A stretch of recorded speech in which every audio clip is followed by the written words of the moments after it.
ఐపీఎల్లో 5 టైటిల్ అందించిన సారథి రోహిత్ శర్మను కోల్కతా మ్యాచ్లో ఇంపాక్ట్ సబ్స్టిట్యూట్ జాబితాలో చేర్చింది ముంబై జట్టు.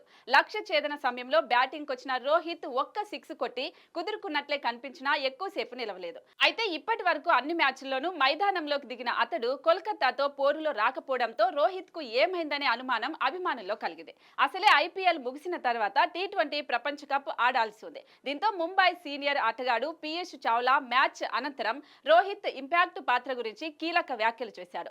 రోహిత్ తేలికపాటి వెన్ను నొప్పితో ఇబ్బంది పడుతున్నాడు. ముందు జాగ్రత్త చర్యల్లో భాగంగా అతడికి విశ్రాంతి ఇవ్వాలని భావించాం. అందుకే ఫీల్డింగ్ కోసం మైదానంలోకి దిగలేదు, బ్యాటింగ్ మాత్రమే చేశాడు. ప్రస్తుతం అతడి పరిస్థితి బాగానే ఉంది. కోల్కతాతో మ్యాచ్ లో పిచ్ ను నిందించడానికి ఏమీ లేదు, చాలా బాగుంది. కేకేఆర్ బౌలర్లు చాలా అద్భుతంగా బంతులేశారు. మనం అనుకున్న విధంగా కొన్నిసార్లు అన్ని జరగవు. మాకు ఇది బ్యాడ్ డే. రాబోయే మ్యాచ్ల్లో మంచి ప్రదర్శన చేస్తామనే నమ్మకం ఉంది. ఇక నుంచి గౌరవంగా టోర్నీ నుంచి నిష్క్రమించేలా ఆడతాం. ప్లే ఆఫ్స్ కు అర్హత సాధిస్తామా లేదా అనే దాని గురించి ఆలోచించాం. టీ20 క్రికెట్ లో కేవలం ఒక్క దాని మీదే ఆధారపడలేం. బ్యాటింగ్ లేదా బౌలింగ్ తో పాటు ఫీల్డింగ్ కూడా చాలా ముఖ్యం. ప్రతి జట్టుకు వచ్చిన అవకాశాలను కాపాడుకొని ముందుకు తీసుకెళ్లాల్సిన అవసరం ఉంది అని పీయూష్ తెలిపాడు.